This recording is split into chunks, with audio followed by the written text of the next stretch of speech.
Hola, buenas tardes a todos.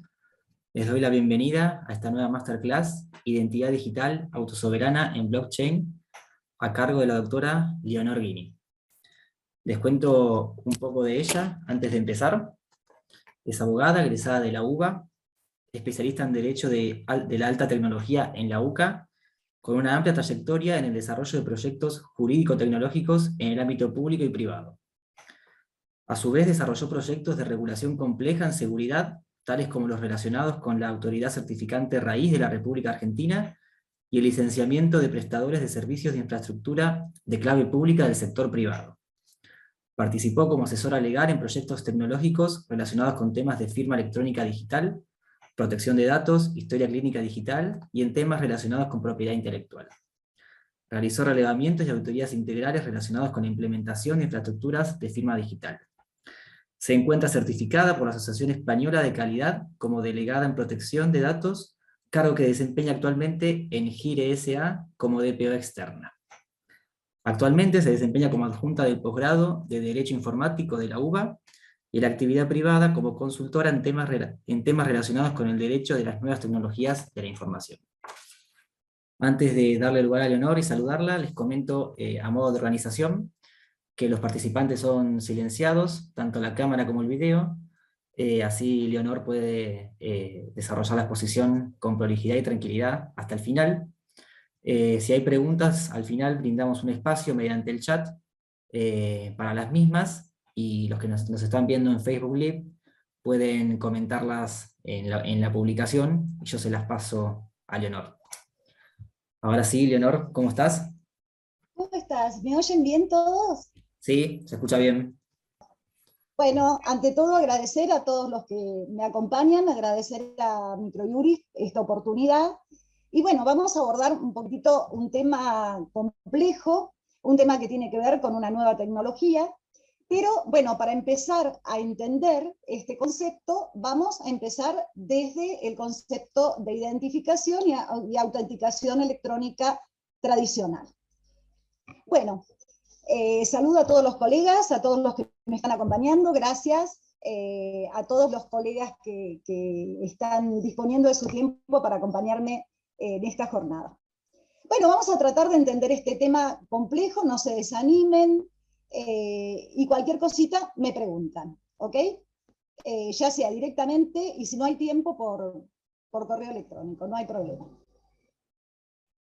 Bueno, vamos a empezar a hablar de identificación en blockchain, pero vamos a ver que existe una necesidad de redefinir el concepto de identidad poniendo como centro al individuo. Y vamos a ver que el problema a raíz del cual surge esta necesidad de redefinir el concepto es la centralización.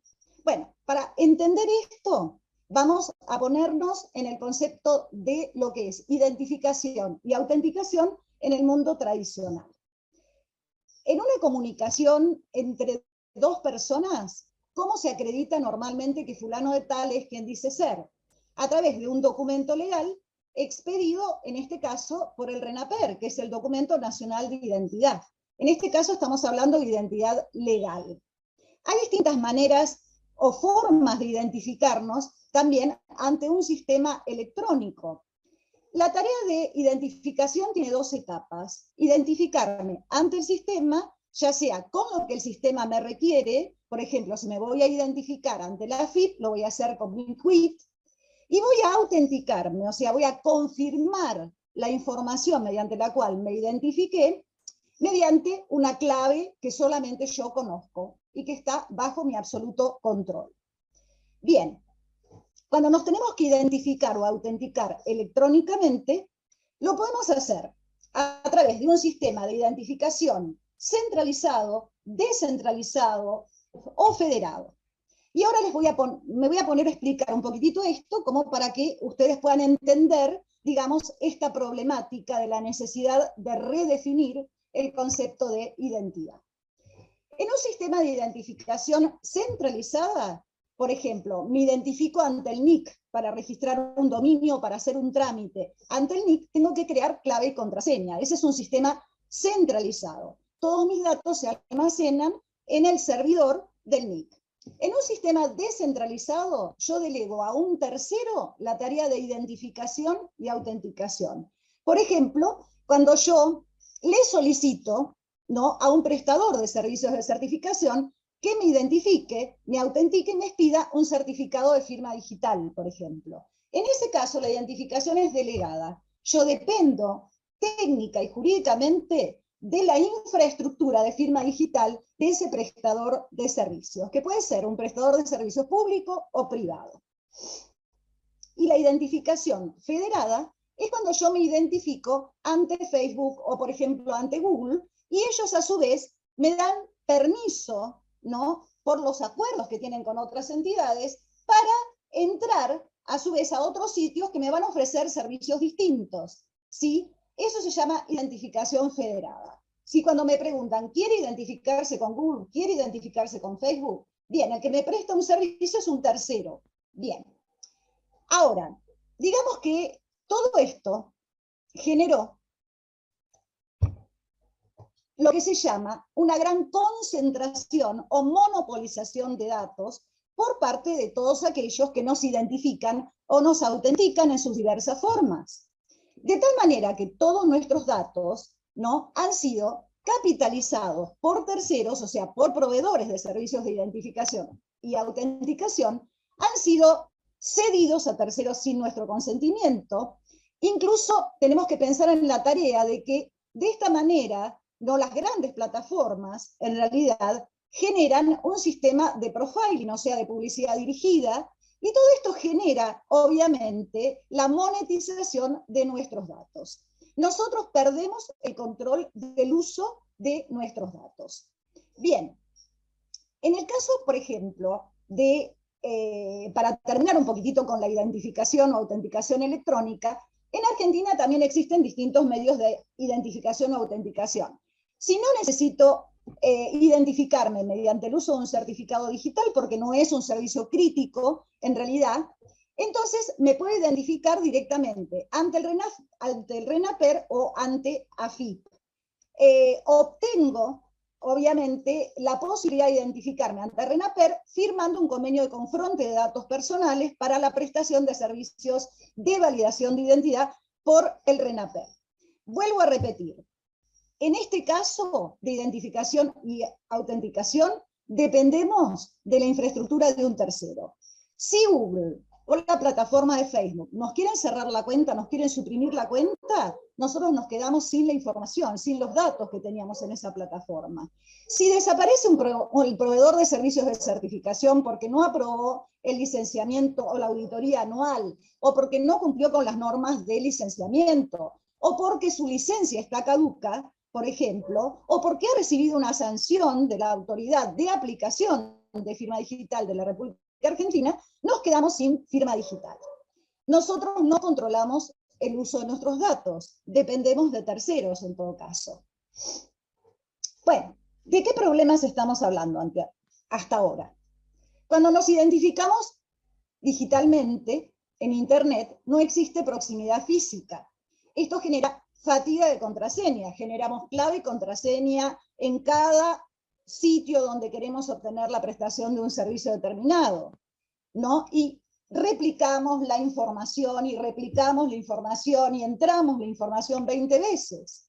Bien, por otro lado, los grandes prestadores de servicios de identificación, porque vieron claramente allí un negocio, son las plataformas. Las plataformas no pueden cubrir todos los casos de uso, entonces podríamos decir que no hay escalabilidad. Por otro lado, se genera un gran problema de privacidad contrario a lo que dice nuestra normativa y el Reglamento General de Protección de Datos, porque estos proveedores recopilan información sin nuestro consentimiento y la ceden muchas veces. Por otro lado, los delitos. La identidad puede ser suplantada, robada, perdida, censurada, ¿no? O sea, nos exponemos realmente a grandes riesgos. ¿Cómo se resuelve todo esto? Digamos que la solución sería esta nueva tecnología, que es blockchain. ¿Por qué? Porque blockchain, que es un protocolo que corre sobre Internet, sobre el cual a su vez se crean distintos tipos de aplicaciones, estaría agregando algo así como una capa de identidad a Internet. ¿Qué es lo más importante de blockchain? Tres condiciones principales. Garantiza confianza, seguridad, inmutabilidad, trazabilidad. Porque todo lo que se registra en blockchain es inmutable, no se puede modificar. Ahora vamos a ver por qué.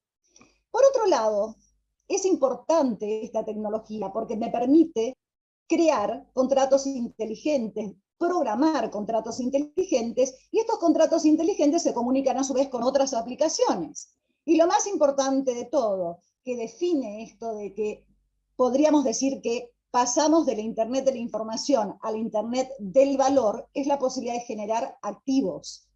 Activos que se van a representar digitalmente en forma de derechos o en forma de acciones, por ejemplo, ¿no?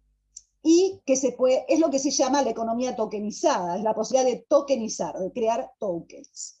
Bien, ¿qué nos garantiza en materia de identidad esta nueva tecnología? Primero, que cada uno es propietario de su propia información y decide con quién la comparte. Yo controlo el uso de mis propios datos. Yo estoy en el centro del proceso de identificación. Yo gobierno el proceso de identificación. Por otro lado, la cadena de bloques, ¿no?, permite que yo pueda ver cada transacción que está representada por su valor hash. Cada transacción es transparente, no se puede modificar, porque vamos a ver que cada bloque guarda el hash del bloque anterior. La información está siempre disponible, siempre que haya un nodo conectado a la red. Cada transacción está asociada a una clave pública y una clave privada, y yo cada transacción la impulso, la genero con mi clave privada. Cada nodo tiene una copia íntegra de la blockchain, o sea que todos los bloques en forma consensuada aprueban cada nueva transacción. ¿Qué beneficios me genera esta nueva tecnología entonces? Blockchain es una base de datos donde se registran transacciones. En cada bloque registramos distintas operaciones y saldos. Lo importante es razonar, ¿no?, cómo se respeta el orden de los bloques, cómo se protege la integridad de los bloques, o se impide el cambio, o se impide que un nodo, ¿no?, por ejemplo, o que más de un nodo escriba el siguiente bloque, y cómo se validan las transacciones. Esto más o menos ya lo expliqué, pero vamos a volverlo a explicar para que en líneas generales tengan una idea de lo que es esta tecnología para los que todavía no están muy inmersos en la misma. Bueno, supongamos que queremos crear un nuevo bloque porque ya llegamos al máximo de las transacciones que soporta un bloque. Entonces ahí lo que hay que hacer es generar una cabecera de ese bloque, y esa cabecera va a estar formada por el hash del bloque anterior. Esta unión de los bloques, de esta manera, los bloques encadenados, cada bloque unido al hash del bloque anterior, es lo que hace que se respete el orden y la integridad de los bloques. Cuando el bloque está completo, o sea, está integrado el total de las transacciones, hay que despejar, en el caso de la red Bitcoin, por ejemplo, una incógnita. Tengo que calcular el hash del bloque entero, o cómo comienza, con cuántos ceros empieza, por ejemplo, un bloque que termina de la siguiente manera. Eso se despeja a través de la fuerza bruta, porque no hay otra manera de hacerlo. El primer bloque que despeja esta incógnita es la que escribe el nuevo bloque y genera o emite bitcoins, y se genera a su favor una comisión que también va a estar escrita o contenida en ese nuevo bloque. Bien, nosotros cuando hablábamos de firma digital, hablábamos de que cada uno de nosotros tenía un certificado digital, la firma estaba asociada al uso de un certificado digital, y que a su vez administrábamos dos claves, la pública y la privada, y que lo que se firmaba era un resumen encriptado de una función hash. Bueno, acá vamos a ver algo parecido, porque yo para poder llevar a cabo una transacción, lo tengo que hacer, a su vez, conociendo la clave pública o la dirección de la persona a la cual dirijo o con la cual voy a transaccionar.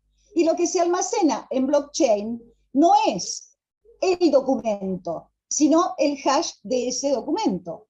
¿Y qué es el hash?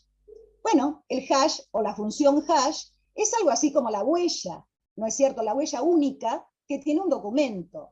Por ejemplo, acá tenemos la transformación. Aplico una función hash y se transforma en números y letras. Modifico una letra y esta función hash cambia. Los nodos en blockchain, a su vez, no se conocen entre sí, no hay confianza entre los nodos, no hay ningún nodo que prevalezca sobre el otro, pero sí hay un mecanismo de consenso, un algoritmo de consenso previamente consensuado por todos, validado por todos, que todos aceptan, para validar transacciones. Acá tienen un ejemplo, ¿no?, de cómo hago para llevar a cabo una transacción. Quiero enviar dinero de A a B, entonces la transacción está representada en blockchain, ¿no? Está escrita dentro del bloque. Ese bloque se transmite a todas las partes de la red, a todos los nodos aprueban la transacción, el bloque se añade a la cadena y entonces aparece como un registro indeleble y transparente de todas las transacciones de ese bloque, y el dinero se mueve de A a B. Lo único que conoce A de B es su dirección, su clave pública. Bien, ahora vamos a pasar, ya que vimos más o menos el funcionamiento de blockchain y entendimos más o menos en qué consiste esta tecnología que no asegura ni la legalidad ni la certeza de lo que está registrado en blockchain, pero sí que un documento existe y se registró a partir de un momento determinado. Es una evidencia, una prueba indeleble de la existencia de un documento a partir de un momento determinado. Bien, ¿por qué es importante aplicar esta tecnología a la identidad digital?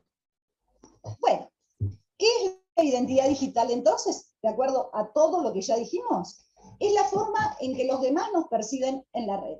¿Sí? Es aquello que nos identifica en la red. Y no es que esa identidad esté formada solamente por datos personales, sino también por cualquier tipo de información que generamos en el ciberespacio. Toda la información y todos los datos que generamos. Bien, entonces, el concepto de identidad digital que vamos a estar tratando ahora como identidad digital y autosoberana es mucho más amplio que el concepto de identificación electrónica. ¿Por qué? Porque si nos remontamos a lo que les expliqué antes, no solamente es confirmar la identidad legal de una persona, sino que acá también tengo que confirmar atributos vinculados a esa identidad. O sea, esos atributos pueden ser o no datos personales, ¿sí? Y pueden estar representados digitalmente y pueden estar contenidos en un sistema de identificación electrónica. Por lo tanto, pasamos de un concepto rígido de identidad legal a un concepto de identidad líquida, reconfigurable, más amplia, que abarca no solamente datos personales de identidad, sino también atributos vinculados a la persona. Bien, entonces, no es solamente importante que el individuo esté en el centro del proceso de identidad. Es necesario que yo gobierne mi propia identidad. ¿Qué es lo que quiere lograr la identidad digital autosoberana? Que tengamos una única identidad digital, única. O sea, que con esa identidad digital nos podemos identificar, ¿sí?, ante cualquier tipo de sistema, red, incluso en el metaverso, ¿sí?, siempre con la misma identidad digital. Para eso yo tengo que tomar el control de esa identidad, gobernarla.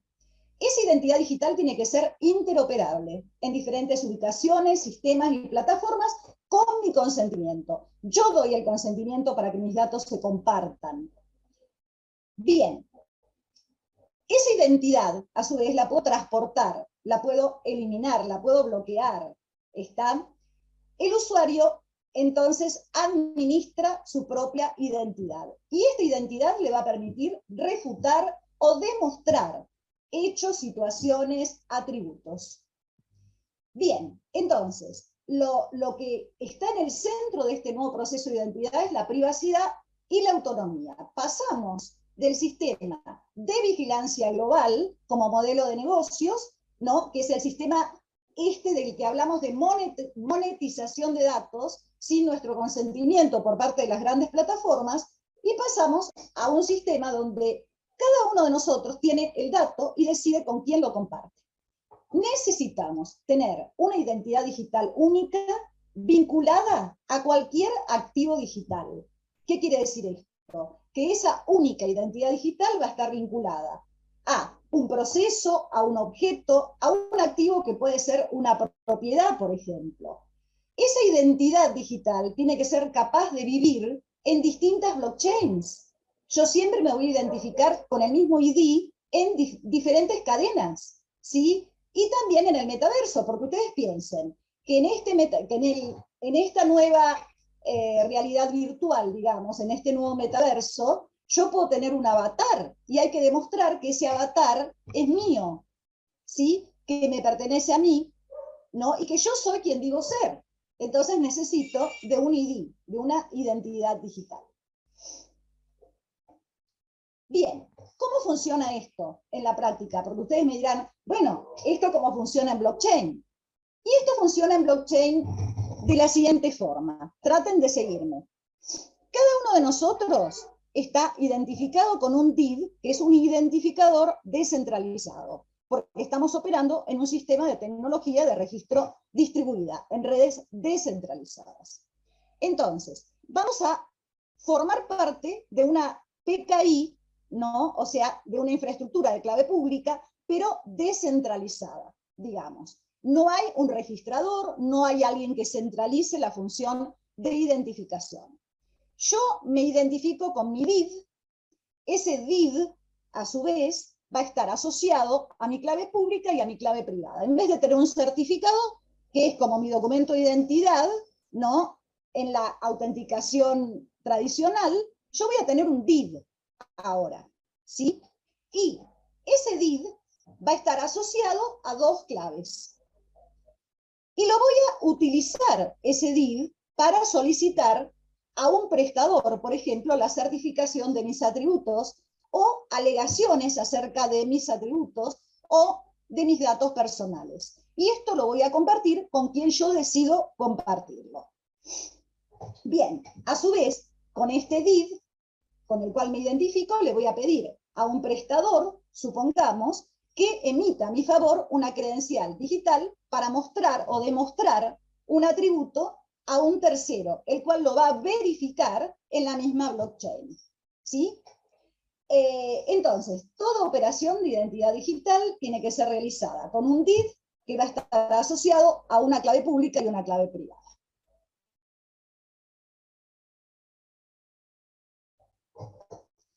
Bien, entonces, habíamos dicho que operábamos sin necesidad de un registro o un directorio central. El usuario, propietario de su propia identidad, ¿no? Que va a estar identificado con un DID, entonces, va a acceder a una aplicación, a un software, ¿sí?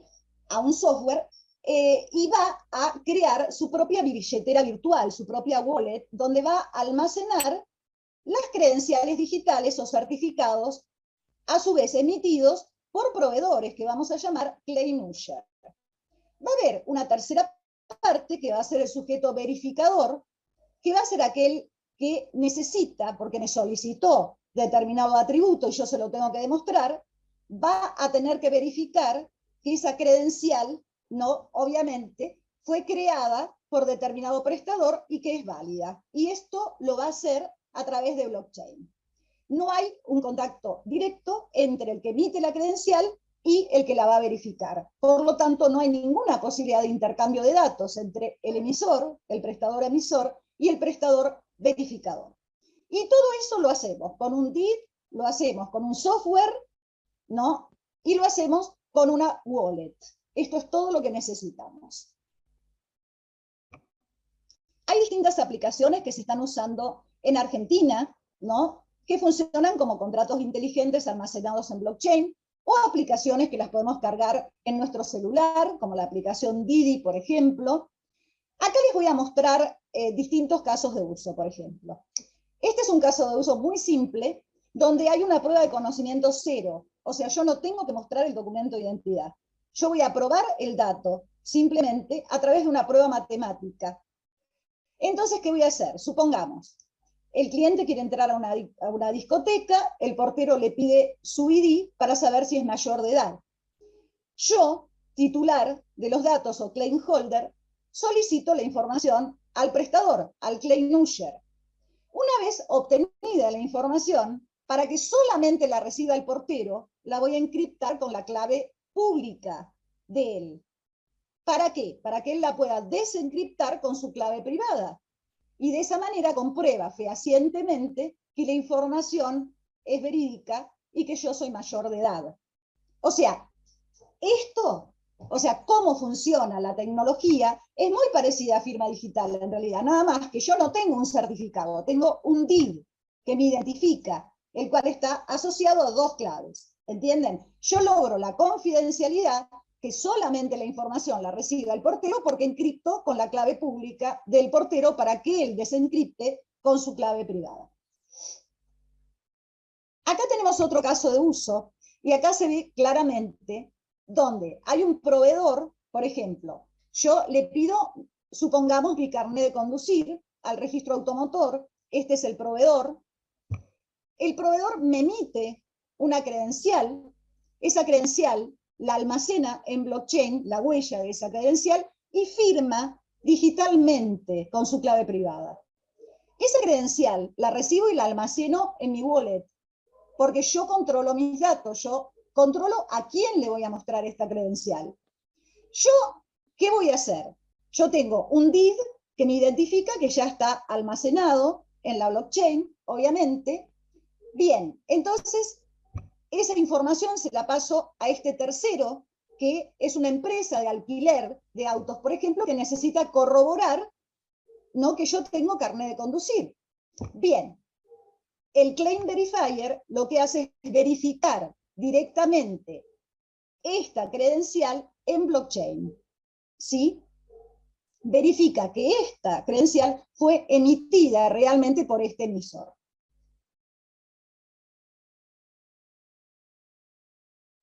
Acá tenemos otro esquema de verificación de la aplicación Didi.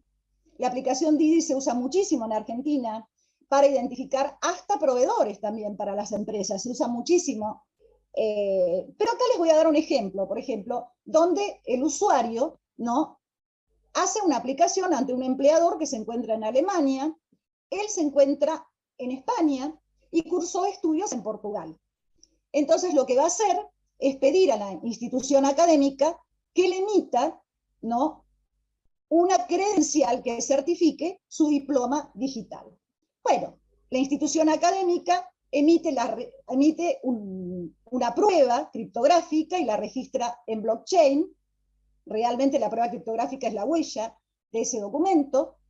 El usuario, a su vez, le va a remitir al verificador, ante el cual va a solicitar un empleo, ¿no?, le va a presentar esta credencial emitida por el emisor. El verifier directamente verifica el diploma en blockchain para comprobar que fue emitido por el emisor. Bueno, digamos que una de las empresas que más desarrolló el tema de identidad digital autosoberana es Alastria, que es una comunidad de varias empresas, ¿no? Alastria funciona tal como yo se los expliqué, funciona con una aplicación en línea y con una wallet. Acá tenemos un ejemplo de una compañía de alquiler que le solicita al usuario 3 documentos: carnet de conducir, tarjeta de crédito, documento de identidad para verificar la edad. El usuario de Alastra, ¿no?, tiene un ID que lo identifica, accede a su wallet, pide a los 3 emisores las credenciales para demostrar a la empresa de alquiler que cumple con estos requisitos. Bien, yo controlo mi propia identidad, o sea que yo después estas credenciales las puedo borrar, las puedo eliminar, o, digamos, gobierno estas credenciales que certifican mis atributos como yo quiero. todo el proceso se hace online y la empresa alquiler no tiene que preocuparse por verificar que son auténticos los documentos. Lo que tiene que verificar realmente es que el documento fue emitido, ¿sí?, por determinados prestadores autorizados. Bueno, toda la seguridad de la información está garantizada por un smart contract que se almacena en blockchain. La privacidad también está garantizada gracias a la tecnología blockchain. ¿Y por qué digo que la privacidad está garantizada? Porque en realidad el titular del DID no es que tiene sus datos anonimizados, sino pseudonimizados, porque solamente se lo identifica con una clave pública y la privada está bajo su absoluto control. Entonces hay una verdadera pseudonimización de datos, ¿sí?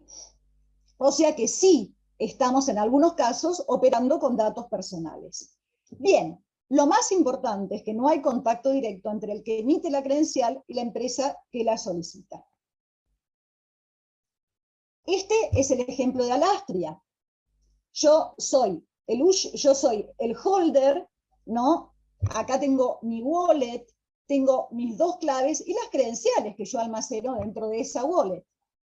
Acá tenemos un proveedor que emite una credencial, ¿no? O sea, hace una afirmación respecto de determinados datos o atributos que me corresponden.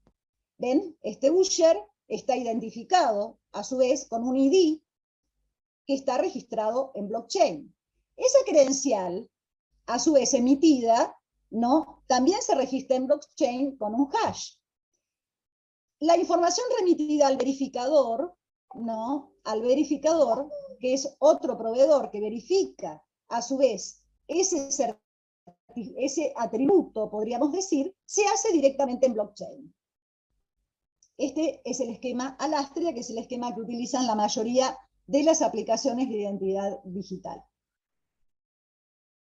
Bien, por último, y para no hacer muy larga esta presentación, yo les voy a contar que la identidad digital soberana ha sido tomada, digamos, por el reglamento EIDAS, que es el reglamento que establece el marco para la identidad digital europea. El reglamento EIDAS fue modificado recientemente, se espera su aprobación definitiva y toma, ¿no?, la plena validez de la identidad digital autosoberana. Incluye lo que se llama libros mayores electrónicos, que es cualquier tipo de tecnología de registro distribuido, ¿no? Y entonces la idea es sacar los datos de un repositorio central y que los datos sean administrados por el ciudadano. La identidad digital para la Unión Europea, ¿no?, va a estar administrada por una cartera digital, o sea, ellos crean lo que se llama la cartera digital. Esta cartera digital va a ser un servicio público que puede ser prestado con aprobación del Estado por una empresa pública o por una empresa privada. Cualquier tipo de prestador ante el cual voy a transaccionar tiene que aceptar esta cartera electrónica y también es válida para hacer onboarding online, ¿sí? Todo esto aplicando, ¿no?, y cumpliendo a rajatablas lo que dice el Reglamento de Protección de Datos Personales. Bueno, el foco del proyecto se centra en el derecho de todos los ciudadanos a identificarse por medio de una cartera europea, ¿no?, para acceso a los servicios públicos de los restantes países transfronterizos.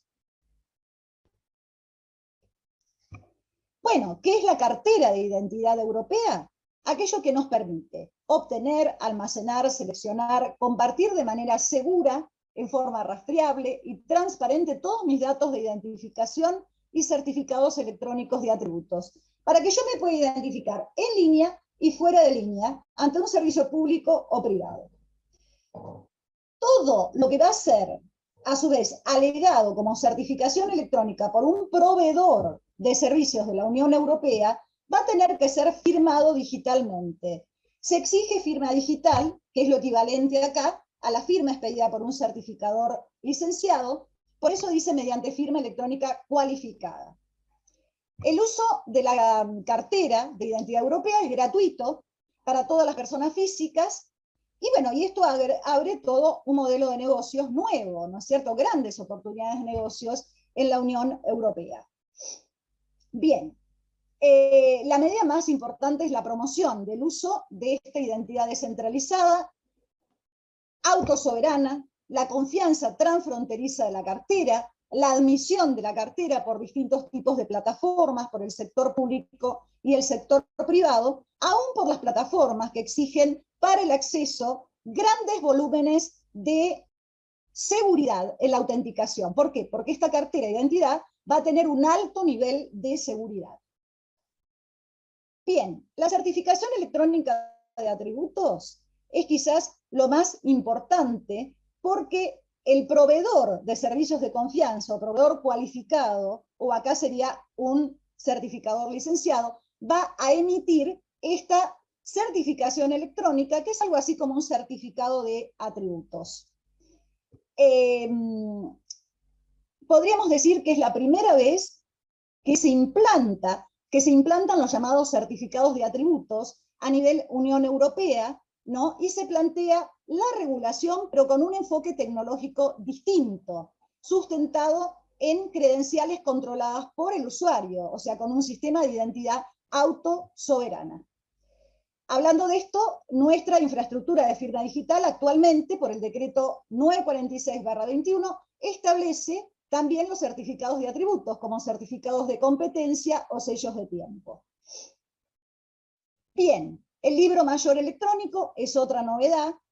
El libro mayor electrónico es un libro a prueba de manipulaciones, proporciona la integridad, la autenticidad de todas las transacciones registradas cronológicamente, su hora precisa, la fecha en que esa transacción entró a esta blockchain, por ejemplo, o a este sistema descentralizado. Bueno, en realidad la Unión Europea está facilitando la adopción de esta tecnología de registro distribuido como servicio de confianza, con todas las presunciones jurídicas que esto implica al intervenir certificadores cualificados. Bien, conclusión.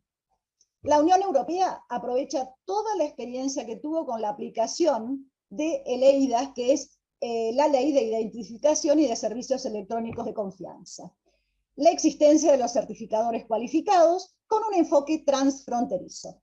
Se emiten por los certificadores de atributos, certificados o certificaciones electrónicas de atributos, en forma de credenciales que van a ser solamente controladas por el usuario, integra al sector público y privado como emisores de estas credenciales, o sea, no solamente va a formar parte de esta infraestructura descentralizada el prestador cualificado, el prestador de servicios cualificado, sino también los registros públicos, o sea, cualquier registro que puede emitir una credencial, ¿no es cierto? Bueno, y regulando esta tecnología, dijimos como una tecnología de registro distribuido como servicio de confianza. Y quizás esto es lo más importante, establecerlo como servicio de confianza. Bien, acá terminé con mi explicación, así que quedo liberada a las preguntas de ustedes. Voy a dejar de compartir pantalla, así los puedo ver. Gracias, Leonor.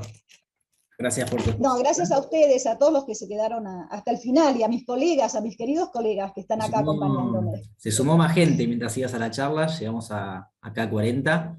Bueno, queda el espacio de chat, si quieren escribir preguntas. Los que nos están viendo en Facebook también pueden comentar ahí y yo se la paso a Leonor. Así que, bueno, esperemos a ver si aparecen.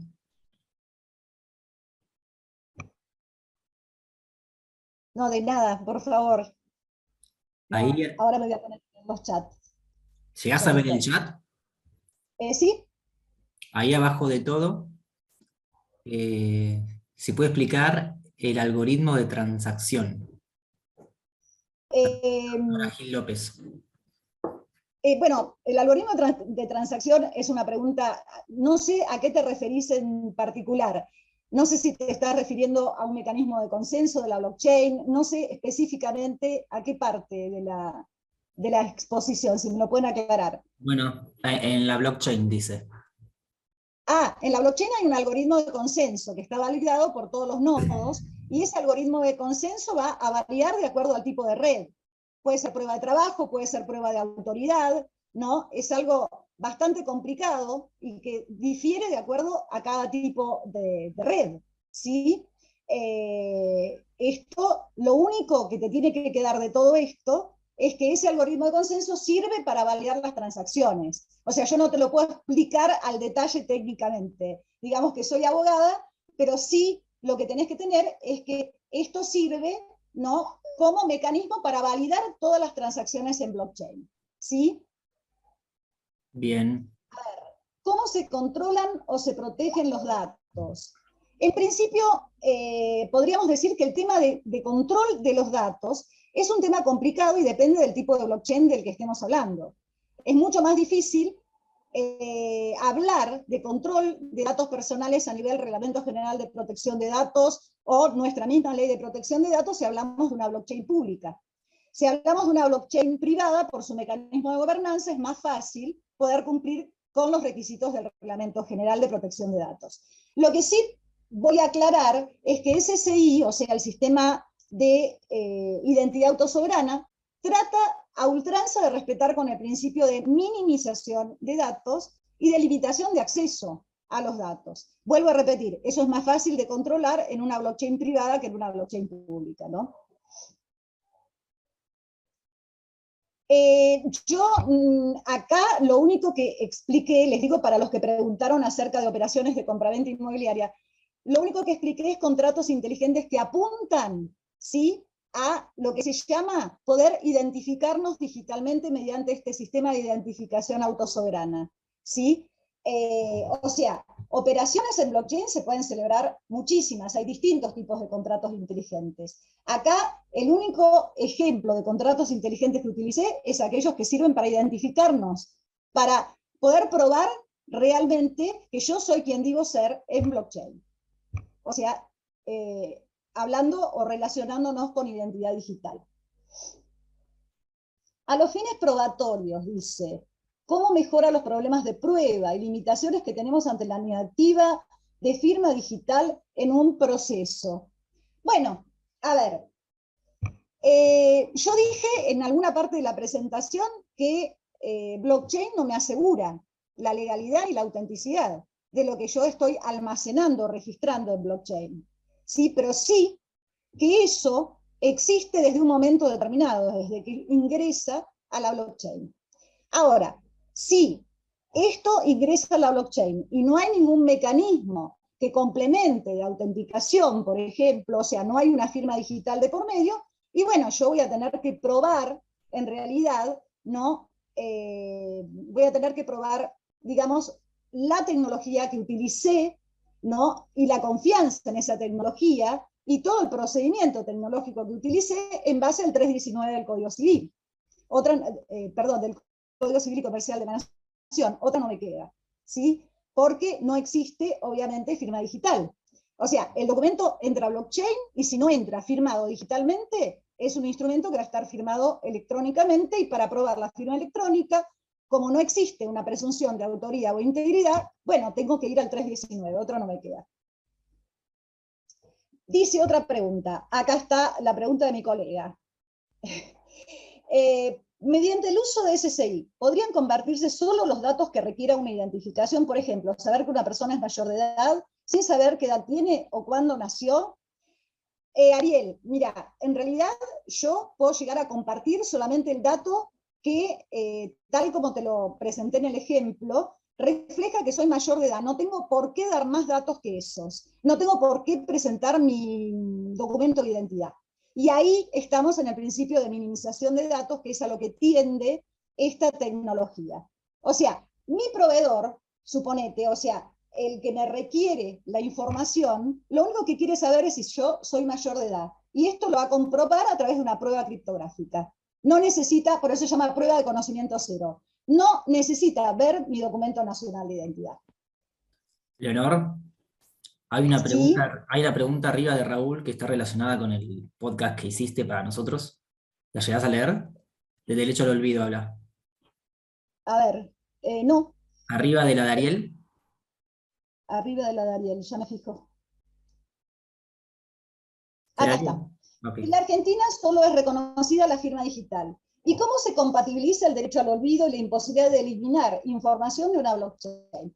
Bueno, hay una mezcla de distintos temas acá, ¿no? Vamos por partes. No, no estoy de acuerdo con esto.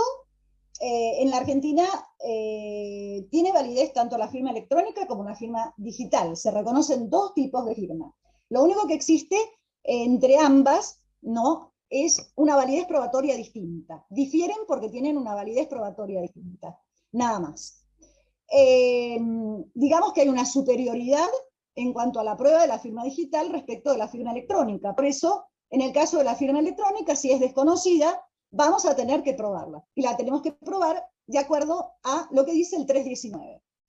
Por otro lado, ¿y cómo se compatibiliza el derecho al olvido y la imposibilidad de eliminar información de una blockchain? Bueno, el derecho de supresión, en realidad, porque el derecho al olvido está dentro de una categoría muy amplia, que es el derecho de supresión. ¿No es cierto? ¿No es cierto? No existe blockchain en realidad, tal como lo conocemos en el mundo tradicional, digamos, o tal como lo podemos ejercer, ¿no? Hoy por hoy, de acuerdo a lo que dice nuestra ley 25.326. ¿Por qué? Porque lo que se establece en blockchain es inmutable, es inmodificable, por lo tanto, es imposible suprimir o modificar información. Yo podría añadir posteriormente información que rectifica información que anteriormente fue registrada en blockchain, pero no la puedo suprimir, ¿sí? Y el derecho al olvido. El derecho al olvido es algo que en Argentina, bueno, en este momento llegó un caso a la Corte Suprema, tenemos un fallo que hace lugar al derecho al olvido en primera instancia, confirmado en segunda instancia, y estamos esperando el resultado de la Corte Suprema después de la audiencia pública. No sabemos si existe un derecho al olvido en Argentina todavía, ¿no? Suponemos que, bueno, hay distintos pronósticos. Yo me atrevería a decir, tal como sucedieron las audiencias públicas y como se dio la audiencia pública, que el caso está bastante embarrado, digamos, y que, digamos, la parte que defiende a De Negri, en este caso, embarró bastante la cancha en la audiencia pública y se desdibujó de alguna manera lo que originariamente solicitaron. Así que no estoy muy esperanzada con que realmente la Corte haga lugar al derecho al olvido y que este precedente, en caso de que sí se haga lugar, genere, ¿no?, este derecho al olvido en Argentina, ¿no? Bien, ¿hay alguna otra pregunta que pase por Hay alto? dos más abajo de todo, y no hay más. Ante una crisis energética, ¿cómo cree usted que toda esta tecnología seguiría funcionando y de qué manera podríamos recuperar la información contenida en la cadena de bloques? Bueno, ¿habría alguna forma de hacer una suerte de backup analógico para seguir adelante con las actividades que corren sobre toda esta digitalización, ya que podríamos quedarnos sin soporte? Bueno, esto puede pasar con cualquier tecnología, no solamente con blockchain, me parece. Sí, creo que las medidas de seguridad que hay que emplear en blockchain son todas las medidas de seguridad físicas y lógicas que establece el Reglamento General de Protección de Datos, en realidad que es como un estándar internacional en este momento, y sí, dentro de ellas estarían todas las medidas que de alguna manera nos harían poder seguir funcionando, tener un plan de contingencia ante cualquier problema, ¿no?, que borre la información, nos roben la información, porque hay un montón de delitos, ¿no?, o de ciberdelitos alrededor de estas distintas situaciones que podrían ocurrir. Por lo tanto, privacidades del diseño, ¿no?, gestión de riesgos, evaluaciones de impacto. Yo recomiendo que en la blockchain estemos muy atentos a poder aplicar todos estos mecanismos de seguridad y auditorías, sobre todo auditorías en las blockchain privadas, para asegurarnos del cumplimiento de todas las normas, no solamente que hacen a la privacidad, sino a la seguridad de los datos. Integridad, confiabilidad de los datos, disponibilidad de los datos también. Bien, ¿me queda algo por responder? Hay una de Albano Salinas, pregunta si puede existir tecnología de firma digital sin blockchain. Sí, por supuesto. Sí, sí, sí, claro que sí. De hecho, utilizamos tecnología de firma digital cuando solicitamos un certificado de firma digital a un proveedor de servicios de certificación y lo estamos haciendo sin blockchain. En ese caso, dependemos solamente de la infraestructura de ese proveedor de servicios de certificación.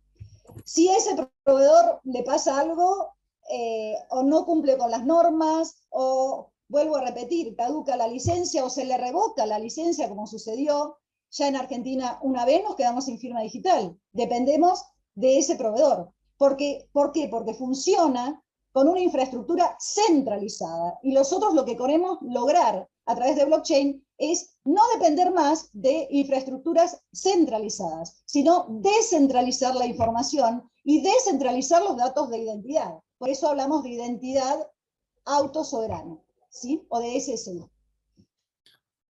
Leemos una más de la doctora Gil López. Dice, sí, yo no la veo, decime. Te la leo. En cuanto a la posibilidad de los datos, además de que se encuentren en una blockchain, ¿se pueden guardar en un tercero de confianza?